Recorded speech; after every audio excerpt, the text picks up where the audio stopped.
That's too good. That's too funny. N'Keal Harry requesting a trade.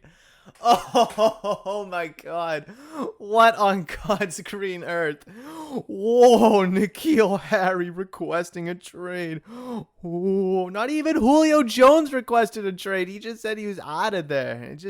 It was all speculation that it would have been a smart decision for the Atlanta Falcons to trade Julio Jones. Not once, I could be wrong, not once do I think that Julio Jones physically requested a trade. Like, trade me out of Atlanta. Now, we all know about that Shannon Sharp thing on Undisputed where Shannon Sharp called him and he was like, yeah, I'm out of there.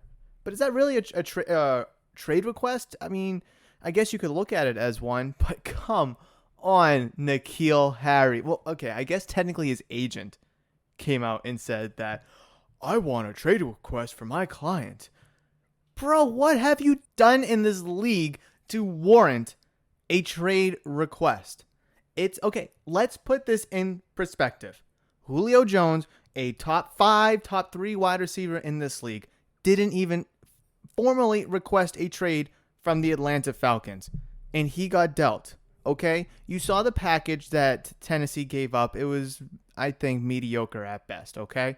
But that's for Julio Jones.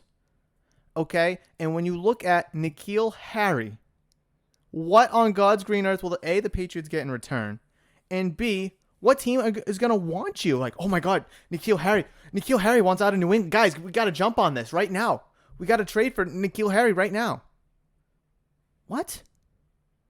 Bro, any team in the NFL will be stupid to trade away higher than a 5th round pick. I believe there's reports out there that teams are interested, but for a conditional like 6th or 7th round pick or something stupid like that, it's not even worth it for the Patriots to trade. They should just keep him, push him through training camp, and if he makes the team, great. If not, then move him. A former 1st round draft pick, a complete bust. And I had high expectations for him when we first drafted him. I really thought he was going to gel with Tom Brady in 2019. He was injured. N'Keal Harry was injured. It didn't really work out. And then Cam Newton and N'Keal Harry kind of thought that was going to work out. He had a great week 2 against Seattle. And then from there, it's just been downhill. Okay, but before we go anywhere, I just had to get that out of my system. And there's tons of more to come from this report that came out a few days ago. But oh my goodness. But anyways, folks, thank you so much for downloading, listening, enjoying episode 72. 2 points, episode 72 of Murph's Boston Sports Talk. I am your host, James Murphy, and thank you so much for joining me for today's episode, Friday's episode, as we push through into the weekend. Hopefully you had a great week leading up to today. You enjoyed Monday's episode, and I am so happy you are here returning. And if you're new to the podcast, thank you so much for downloading, listening, and enjoying. That's the thing I'd like to say on the show, because I am ever so grateful for every single download, every single person that listens, and every single person that enjoys this podcast. But yes, oh my goodness, this N'Keal Harry news literally is blowing my mind. It has me so helter-skelter right now. I think that's how you say it. I don't even know. Oh my God. Okay. If N'Keal Harry was a force to be reckoned with, he could be half of what Justin Jefferson was last year over the course of his first 2 seasons. So picture what Justin Jefferson did last year for the Vikings. Cut that in half and then give each half to N'Keal Harry for his first 2 seasons in this league.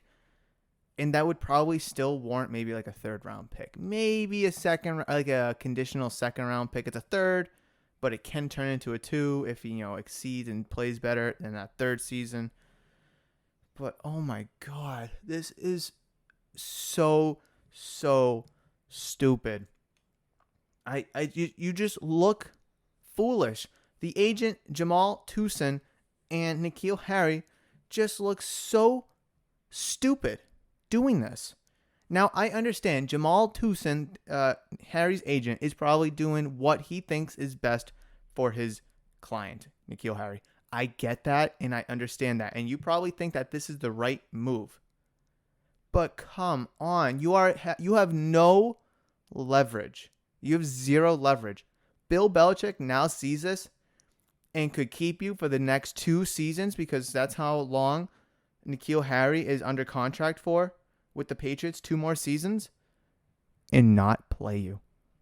And could absolutely sit your ass down because you're making cheap money and just shove it in your face, not trade you, and then come the end of that 4th year, you have no value because you've done absolutely nothing except take up a roster space.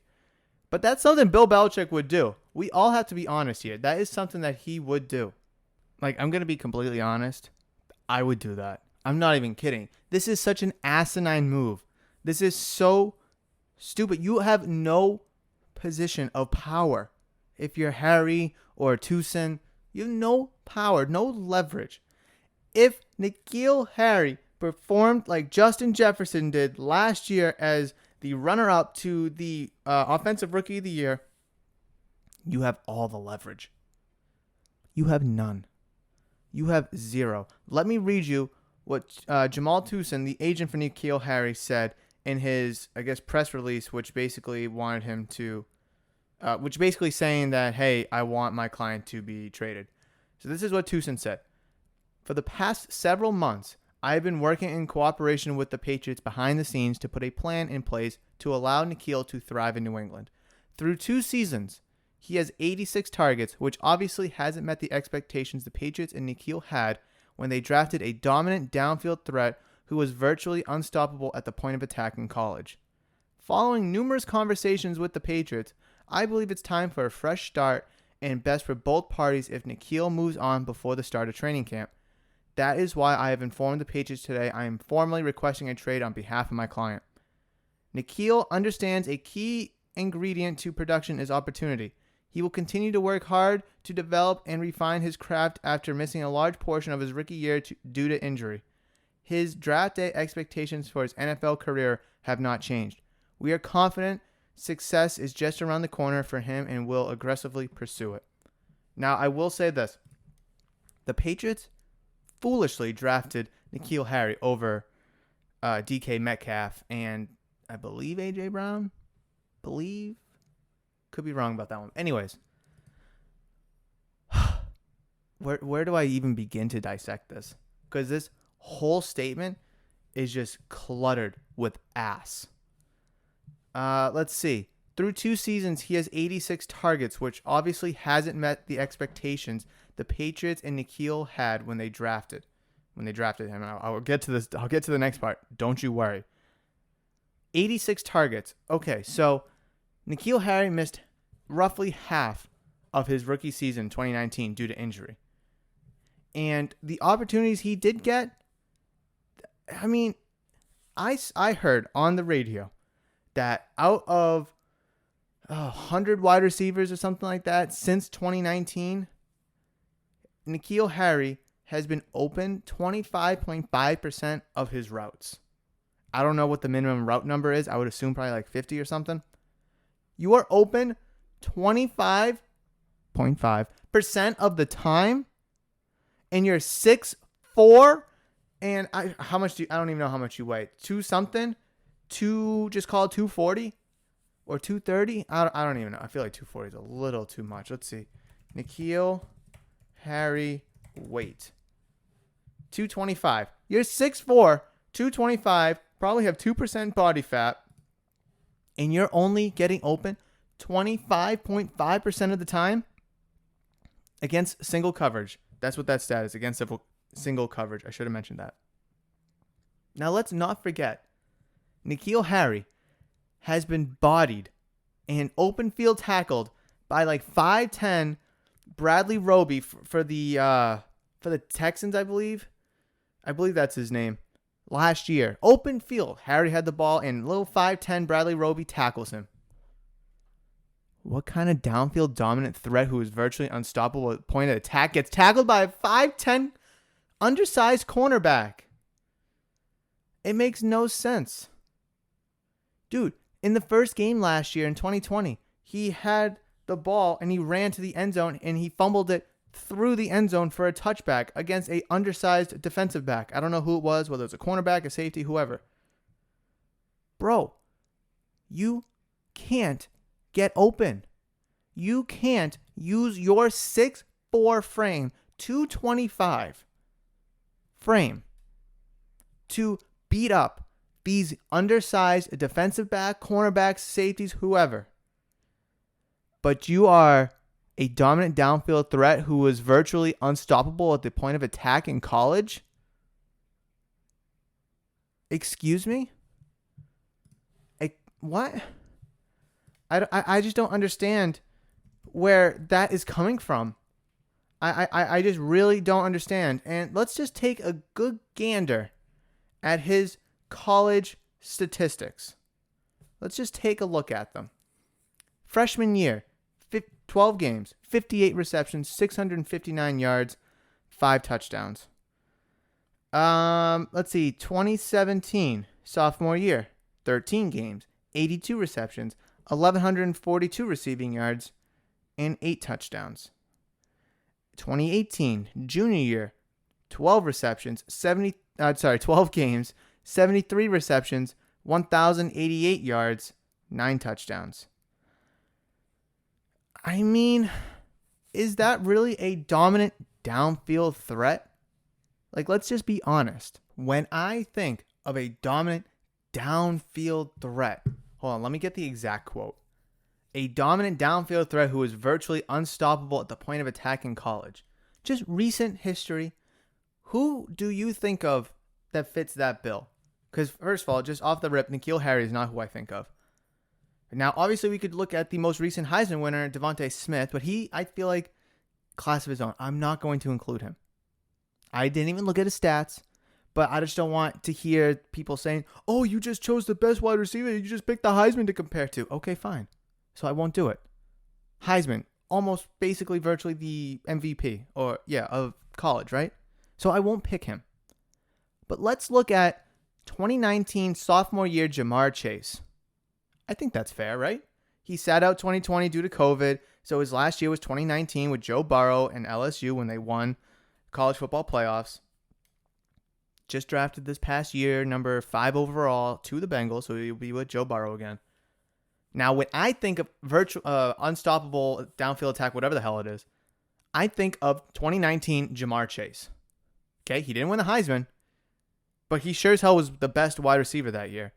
And I think a virtually unstoppable whatever, downfield threat, whatever the hell it is, warrants to be the best wide receiver in college football. Okay? So, 2019 is Ja'Marr Chase's best year in college. Freshman year, 10 games, 23 receptions, 313 yards. Doesn't really matter. 2019, his sophomore season, he played 14 games, 84 receptions, 1,780 yards, and 20 touchdowns, 20 receiving touchdowns. And if it matters to you, 21.2 yards per average. Average reception is 21.2 yards. N'Keal Harry's average, if you're curious, his best, his junior year was 14.9. Ja'Marr Chase's 2019 was a dominant downfield threat who was virtually unstoppable at the point of attack in college. That is Ja'Marr Chase. A dominant downfield threat who is virtually unstoppable at the point of attack, not N'Keal Harry. If Ja'Marr Chase busts in his first 2 seasons and his agent says, oh, I want to trade. Oh, I don't think Cincinnati's a place for me.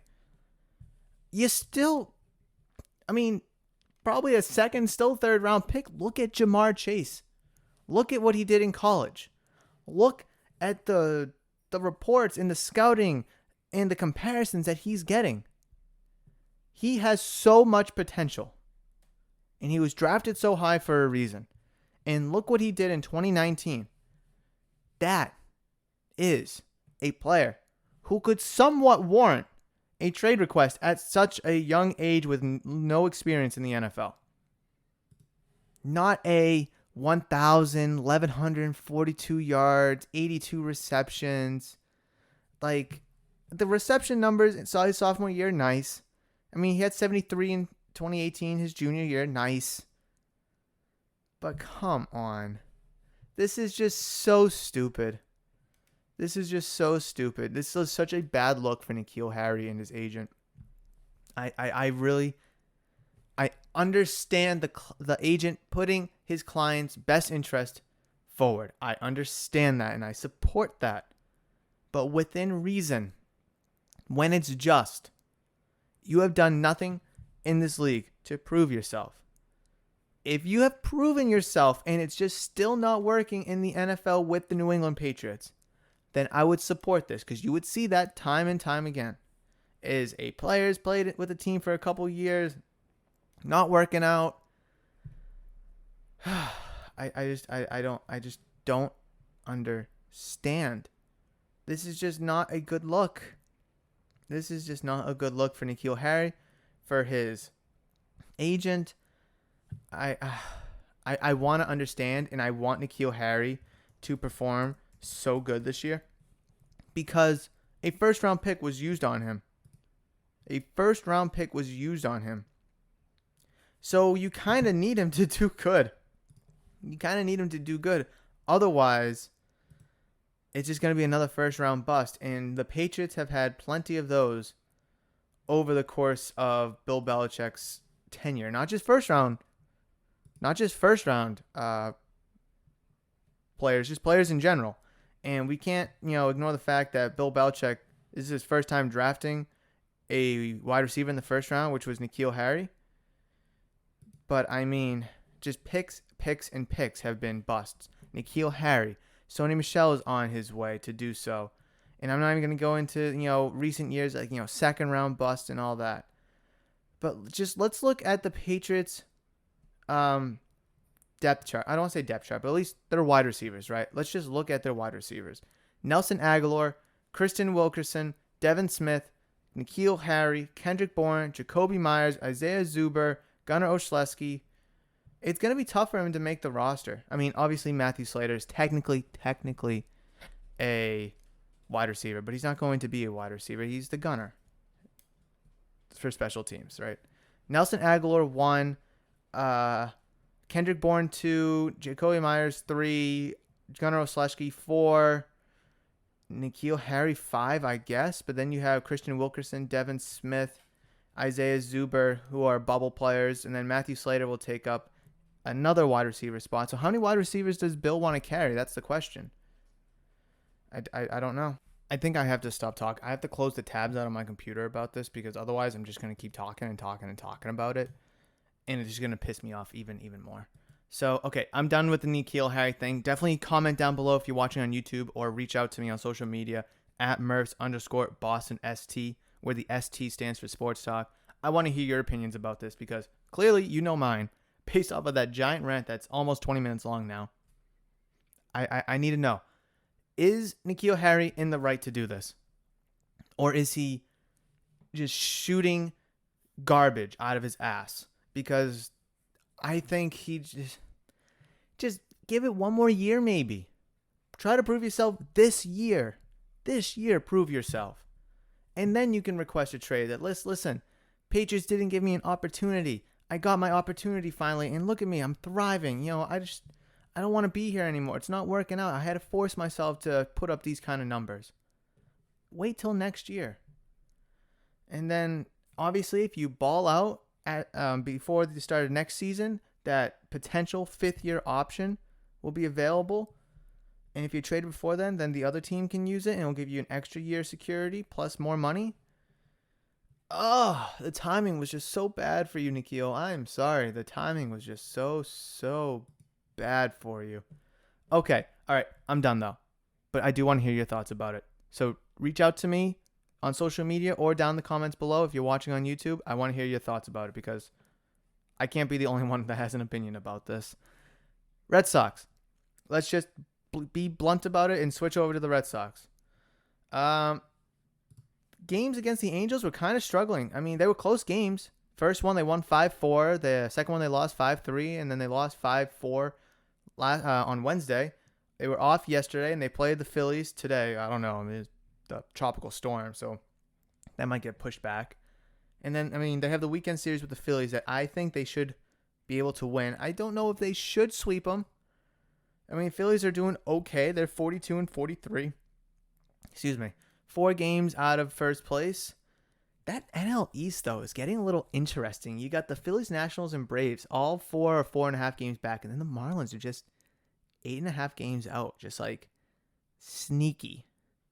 Sneaky. I mean, the Marlins made the playoffs last year. Granted, it was an expanded field. But I don't know. I don't think they're going to. I don't expect them to, but keep your eye on them.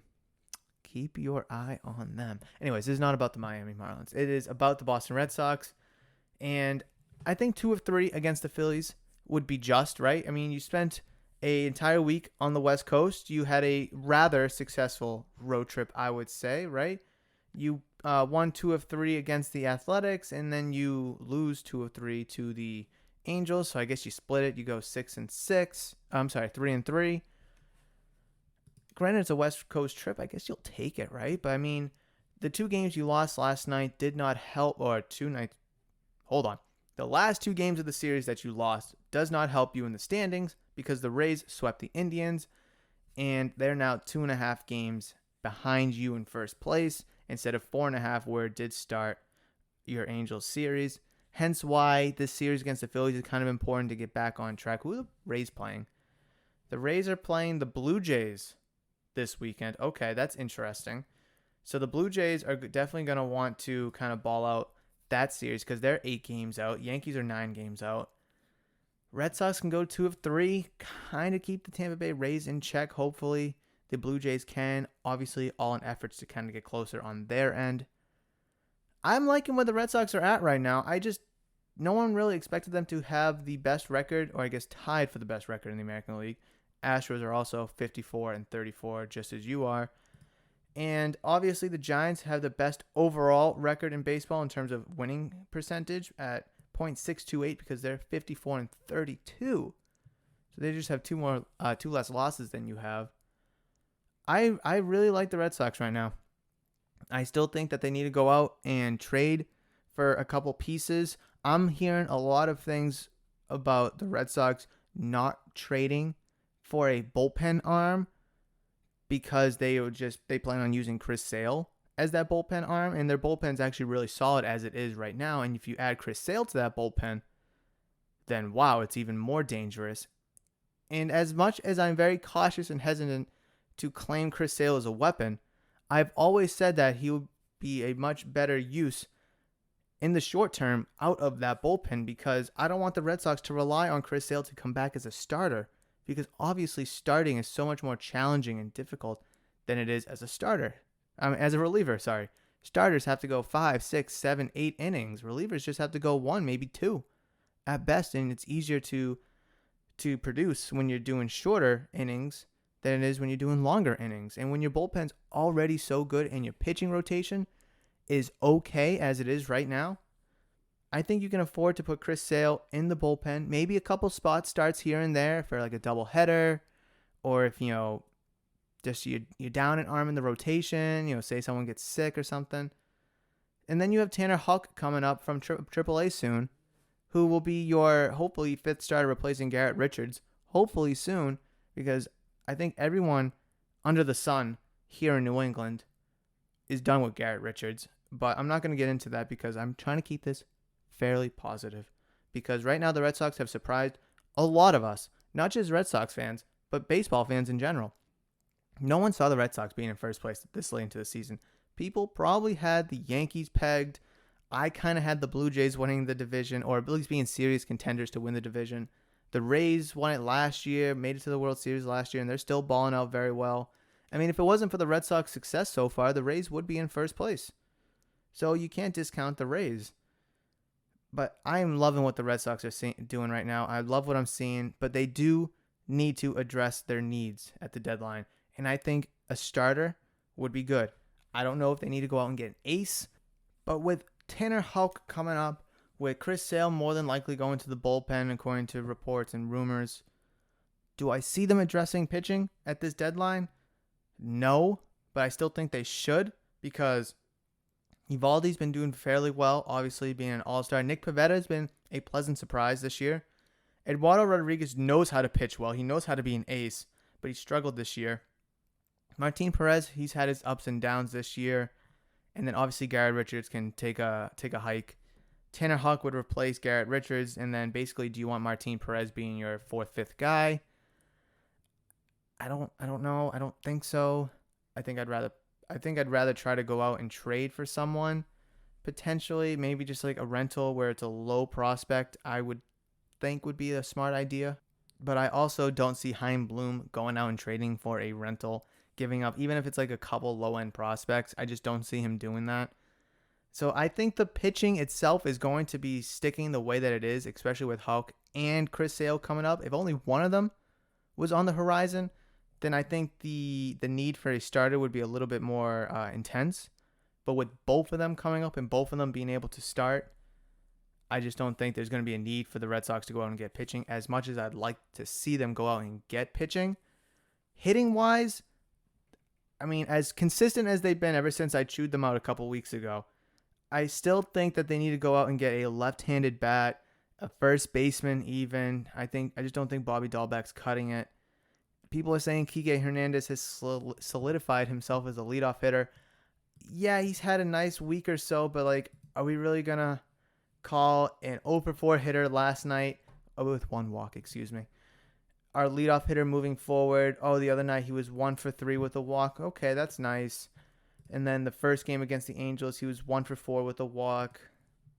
I'd rather have like an Adam Frazier up there, to be honest. I would like to see the leadoff spot improved. I'm just not sold on Kike Hernandez. I'm sorry. I'm sorry. I know a lot of people love Kiki. Do you love me? I'm all set. I don't mind him as like a platoon leadoff hitter or someone that's kind of 7, 8, or 9, maybe 9 as the second leadoff hitter. But when Adam Frazier is kind of out there by the Pirates, and Adam Frazier basically does the same thing that Hernandez does almost, I'd rather just have that because he's hitting like 326, I think, at least on Monday. When I recorded on Monday, he was hitting 3.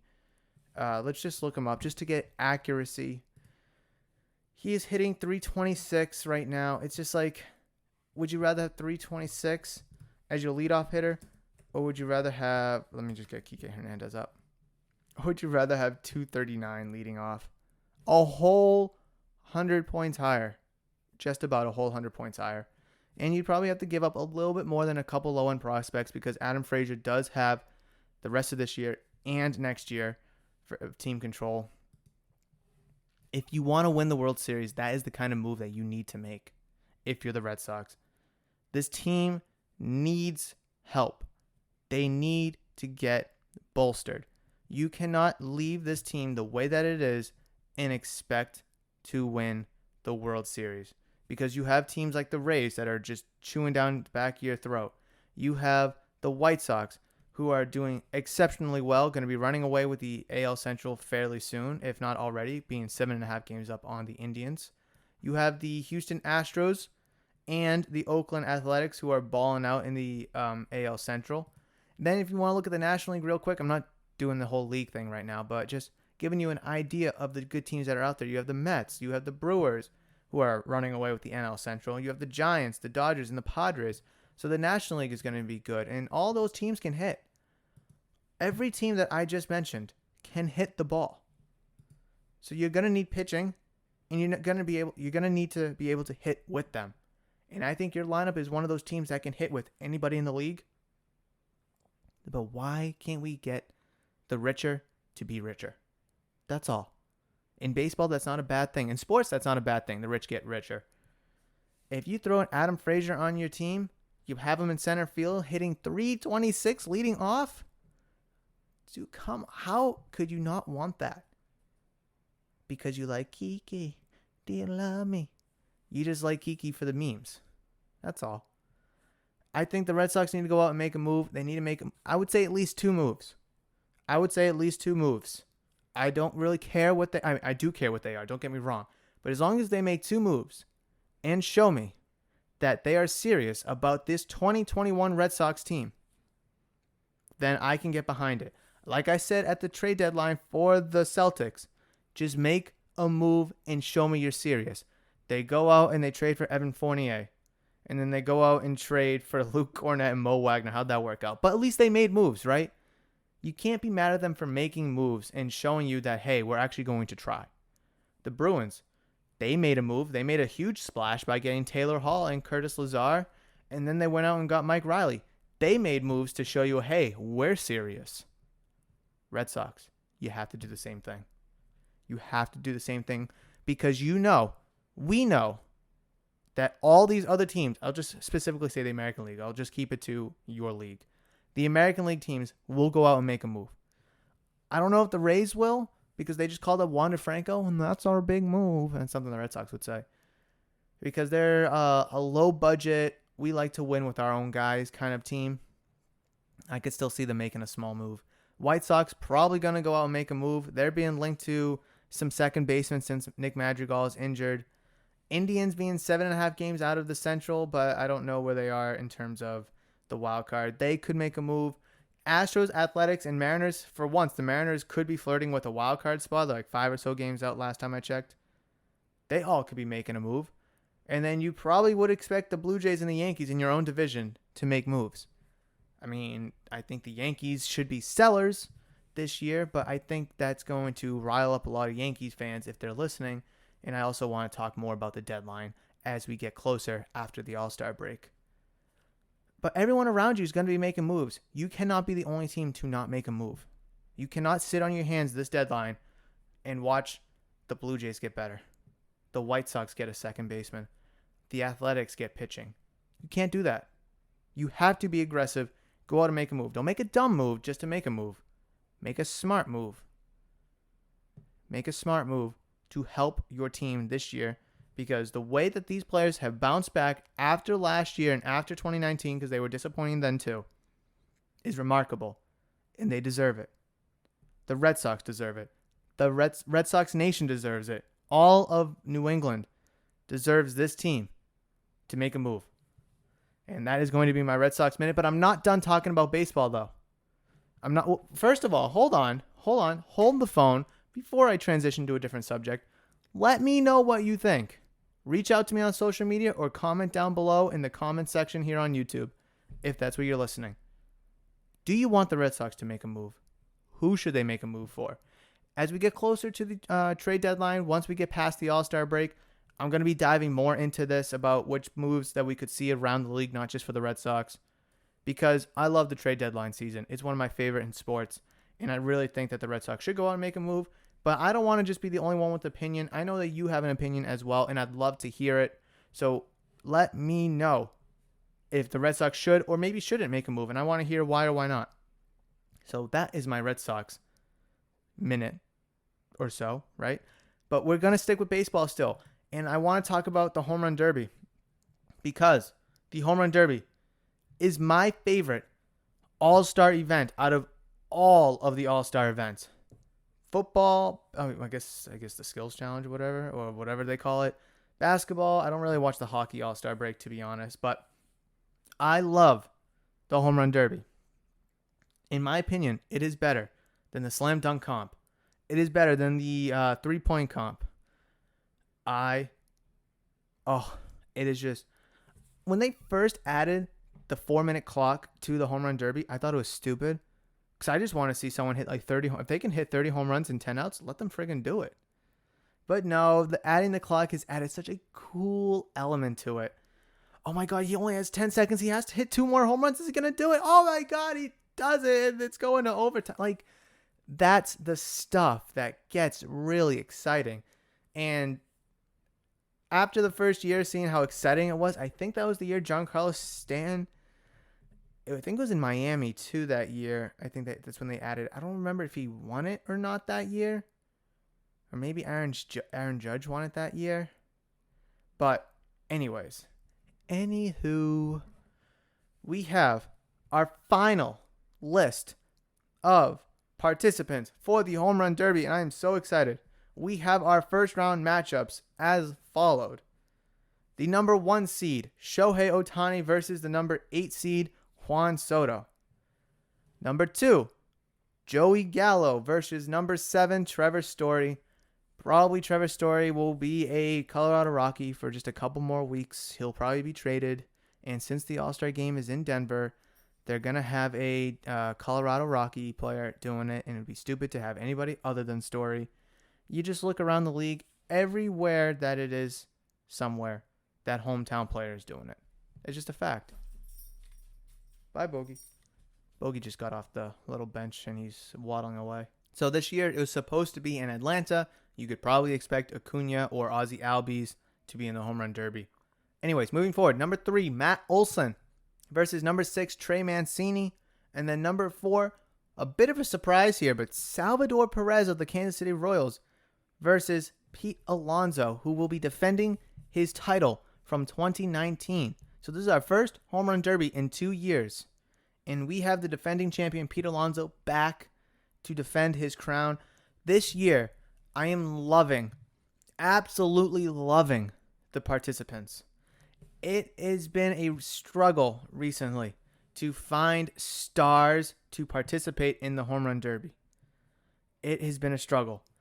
And they've like incentivized you to doing it, and to have basically the face of baseball, at least right now, Shohei Ohtani in it, is incredible. He'll probably pitch to himself and hit. I mean, he should at least pitch to somebody, right? Imagine if like Mike Trout was doing it and he was like pitching to Mike Trout. That'd be pretty cool. Anyways, you have Shohei Ohtani, it's a two-way star. You have Juan Soto, who's been claimed to be the next best outfielder that this game has ever seen.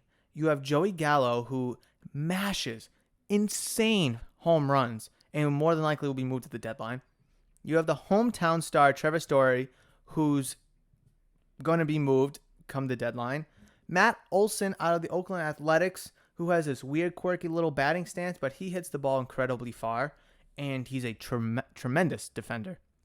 Trey Mancini, who just survived, who missed last year because he had colon cancer, stage 3 colon cancer. He recovered. He's healthy. He's playing this season, and he's in the home run derby. So, first of all, bless up. Congratulations on surviving stage 3 colon cancer. That's nuts. So, congratulations to you on that. And then congratulations on resuming your baseball career. Like, seriously, that's hard to do. So, he's in it. Then you have Salvador Perez, which, like I said, is a kind of a question mark. But you know what? One of the great defending catchers this generation has seen. He's doing it. And then you have the defending champion, Pete Alonso, the polar bear from the Mets, as well. This is a great lineup. This is a tremendous, tremendous list of participations for this year's home run derby. Now, Monday, I'll probably kind of go more into my predictions on, 1 versus 8, 2 versus 7, who I think is going to win. I'll go more into that on Monday. But right now, as it stands, I'm kind of torn between a couple of players who I think is going to win it. And I'm not going to say who's going to win because I want to save that for Monday. But there's a couple players that I think that could really, really win this home run derby. And I don't want to get too far into it because I don't want to spoil it. And you too could save this for Monday's episode before the home run derby. But I also wouldn't mind you reaching out to me or commenting down below who you think is going to win the home run derby this year. Like I said, if you want to be like me and keep it to yourself until Monday, that's fine. But if you want to just tell me now, just to get that conversation and generate that discussion, hey, I'm all for it. I'll definitely engage in it with you. I'll tell you this. I don't really see Salvador Perez beating Pete Alonso in the first round. But if he does, watch him win the whole thing just because I said that. Now, that would be absolutely hilarious.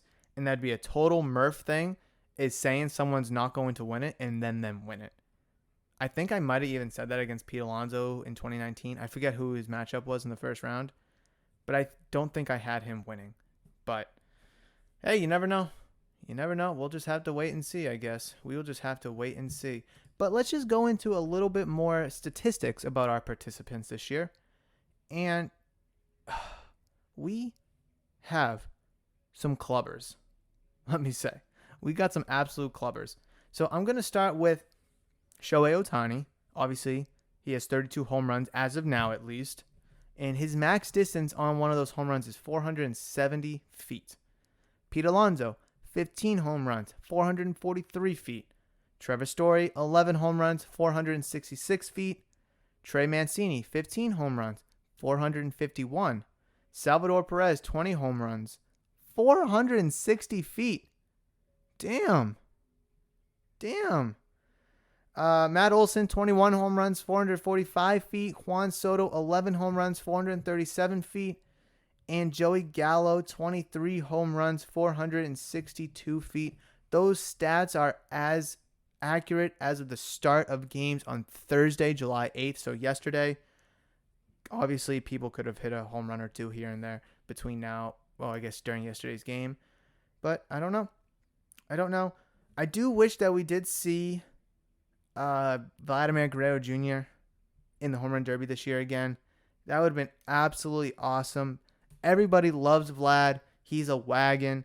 He's crushing the ball. Him, Fernando Tatis Jr., Shohei, Fernando Tatis, and Vlad, all of them are like the top 3 leaders for home runs this year. And it would have been so cool to see all 3 of them doing it this year, especially with the hype that Fernando Tatis is getting and Vladimir Jr. is getting.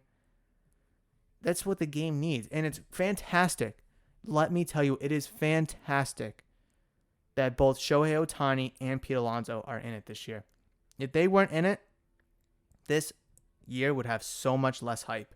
It really would. Shohei Ohtani, literally a two-way star, literally a Cy Young I don't know about Cy Young candidate, but a top 10 Cy Young Award winner maybe, and then MVP favorite maybe. I mean, come on, like you can't get better than that. And then Pete Alonso, just simply because he's defending his crown. He's not having no special year in my opinion, but just the fact that he's defending his crown, I think that is something that this game needs, is to have the winner of the year prior to be in the home run derby. I mean, you have to I understand you have to incentivize these players, but I think the defending champion, you need to incentivize just a little bit more, just to keep that recurrency kind of flowing, right? I mean, Ken Griffey Jr., you won it 3 different times, and I don't know if he ever went back to back at all. I could be wrong, but he won it 3 times, and he's not going to win it 3 times unless he's in the home run derby 3 times, right? So it's good to see Pete Alonso and Shohei Ohtani back in it. I will tell you this. I guess I'll give you another little nugget. I'm interested to see how Trevor Story does, to see how he does, because I know, it's a fact, not opinion, it's a fact, that the home run derby can affect a player's swing. Obviously, the pitches are much slower. Your swing is slightly different because obviously you're trying to hit home runs instead of maybe like line drives or base hits like you would in a normal game. So, Trevor Story only has 11 home runs this year. He's going to be traded. I 91% think he's going to get traded. I'll be surprised if he doesn't. But the games after the home run derby and the All-Star game, I wonder if he's going to perform better or perform worse, which could affect his trade value for a potential suitor. Keep an eye on that, because we've seen countless times players in the home run derby, a couple weeks or so after, maybe even the rest of the second half after, struggle because they got to get the timing down, they got to get their swing back, and it can be a mess, and it can really mess up some hitters, and that's why hitters don't want to do it sometimes. For that reason, for them to get their swing affected by the home run derby style, right?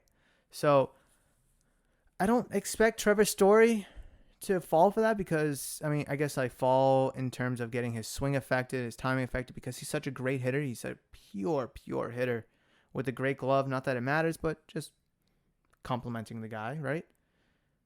So it's going to be really interesting. I guess you could say that for all of them. Is it going to affect all of their swings? But besides Trevor Story, the only one that's really on the trade market is Joey Gallo. So I guess you could say the same thing for him as well. When you look at Story and Gallo and the couple weeks after the home run derby and leading up to the trade deadline, how's their swing been looking in the games coming back? Do they still have it? How's their timing down? Their stats going up or down? Is their trade value going up and down? So just keep your eye out on that as well post home run derby, because Story and Gallo are pretty much the 2 big names, and probably the only big names on the trade market out of the participants for the 2021 Home Run Derby, because Ohtani ain't going nowhere, Alonso isn't going anywhere, Perez ain't going anywhere, Soto and Olsen aren't going anywhere, and maybe Trey Mancini. I don't know. I wouldn't be surprised. I don't think they would. But you never know. Hey, baseball is a strange game. And if a team offers you a deal that you love and you can't ignore, no matter who it is, you got to pull it. Everyone. Whether it's from the perspective of a player, trading for a player, or if it's from the perspective of what a team or a general manager wants in return, everybody has their price. It's a fact. But folks, that's going to do it for today's episode of Murph's Boston Sports Talk. Thank you so much for joining me on this incredible episode. I really think we had a good one today. Me ranting about N'Keal Harry, I guess raving about the Red Sox a little bit, but although they still have some unfinished business before the All-Star break. And then, of course, talking about my favorite All-Star event out there, the Home Run Derby. It is pouring outside. Tropical storm, I think it's called Elsa, is here. It's upon us. It's wild. It's nuts. But that's not going to stop me from going to a card show. It is the Cranston Card Show in Coventry, Rhode Island. It is today, tomorrow, and on Sunday as well. If you're in the area, head over there. If you see me, say hi. Would love to have a conversation, whether it's about sports cards, whether it's about something I talked about on the podcast, anything sport related. Would love to have a conversation and see you out there. Thank you so much for downloading, listening, and enjoying. Reach out to me on social media at Murphs_BostonST, where the ST stands for Sports Talk. And also comment down below any of your thoughts, opinions, questions, comments, concerns, anything of the like.